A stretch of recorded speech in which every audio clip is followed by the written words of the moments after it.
بسم اللہ الرحمن الرحیم۔ السلام علیکم ورحمۃ اللہ وبرکاتہ۔ خوش آمدید۔ میں ہوں ڈاکٹر جیلانی اور آپ دیکھ رہے ہیں یوٹیوب چینل۔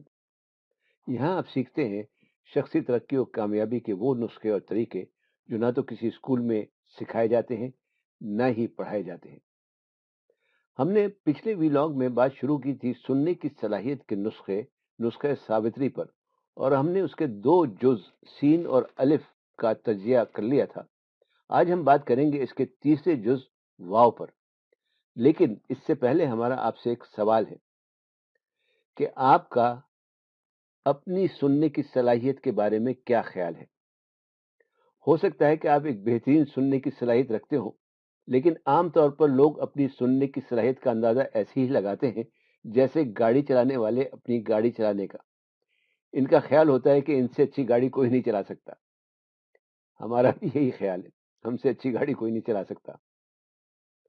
بہرحال سننے کی صلاحیت کے سلسلے میں بھی کچھ ایسا ہی ہے۔ زیادہ تر لوگ اپنی سننے کی صلاحیت کا اندازہ اوسط درجے سے اوپر ہی شمار کرتے ہیں۔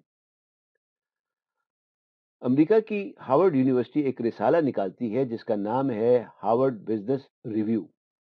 اس رسالے میں ایک مضمون چھپا تھا جس کے مطابق جب عام لوگوں سے پوچھا گیا کہ اچھی یا بہترین سننے کی صلاحیت کے بارے میں ان کا کیا خیال ہے تو 3 باتیں سامنے آئیں۔ پہلی یہ کہ جب کوئی بول رہا ہو تو چپ چاپ سنتے رہنا چاہیے۔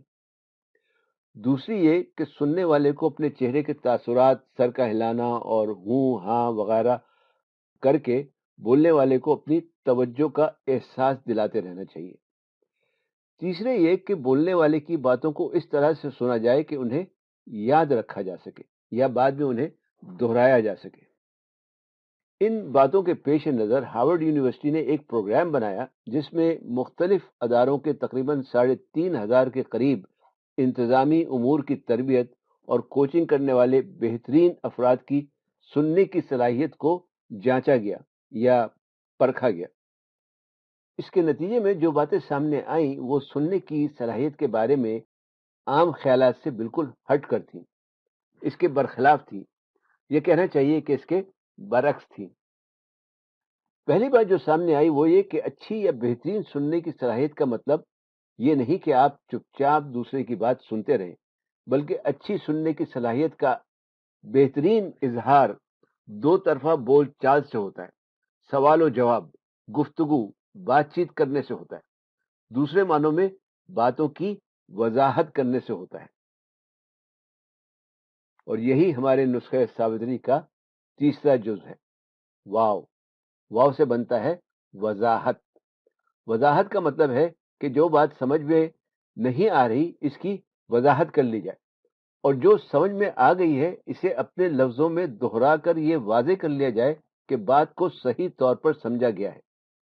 جہاں تک چپ چاپ بیٹھے رہنے کا تعلق ہے تو اس سے بولنے والے کو صرف یہ احساس ہوتا ہے کہ بات سنی جا رہی، لیکن سوال و جواب کی وجہ سے بولنے والے کو اس چیز کا اندازہ ہو جاتا ہے کہ اس کی بات کو نہ صرف دھیان سے سنا جا رہا ہے بلکہ اس پر غور و خوض بھی کیا جا رہا ہے اور سمجھنے کی بھی کوشش کی جا رہی ہے۔ سوال کرنے کا مطلب یہ نہیں کہ الٹے سیدھے یا بے موقع سوالات کیے جائیں۔ سوال کرنے کا مطلب ہے کہ اچھے اور موضوع گفتگو کے لحاظ سے سوالات کیے جائیں اور سمجھنے کی نیت سے کیے جائیں، بحث میں الجھنے کے لیے نہیں۔ ان تمام باتوں سے جو چیز سامنے آتی ہے وہ یہ کہ اچھی یا بہترین سننے کی صلاحیت کے لیے چپ چاپ رہنے کی نہیں بلکہ 2 طرفہ بول چال کی ضرورت ہے۔ اس کے لیے سننے والے کو فعال ہونا ضروری ہے۔ اس کے لیے گفتگو اور بات چیت زیادہ اہم ہے تاکہ بولنے والا اور سننے والے دونوں پر واضح ہو جائے اور دونوں میں اس بات پہ اتفاق پیدا ہو جائے۔ تو جناب یہ تھا ہمارے نسخہ ساوتری کا تیسرا جز واو۔ واو سے بنتا ہے وضاحت۔ امید ہے کہ یہ وضاحت آپ پر واضح ہو گئی ہوگی۔ انشاءاللہ اگلی ویڈیو میں بات کریں گے نسخہ ساوتری کے چوتھے جز تے پر۔ مجھے اجازت دیجیے۔ اگر آپ شخصی ترقی و کامیابی کے ایسے نسخے اور طریقے سیکھنا چاہتے ہیں جو نہ تو کسی اسکول میں پڑھائے جاتے ہیں نہ ہی سکھائے جاتے ہیں تو اس چینل کو سبسکرائب کر کے بیل آئیکن پر کلک کر دیں، اور اگر آپ کو ہماری یہ کاوش پسند آئی ہو تو لائک کرنا نہ بھولیں۔ اپنا اور دوسروں کا خیال رکھیں، مجھے اپنی دعاؤں میں یاد رکھیں۔ والسلام علیکم ورحمۃ اللہ وبرکاتہ۔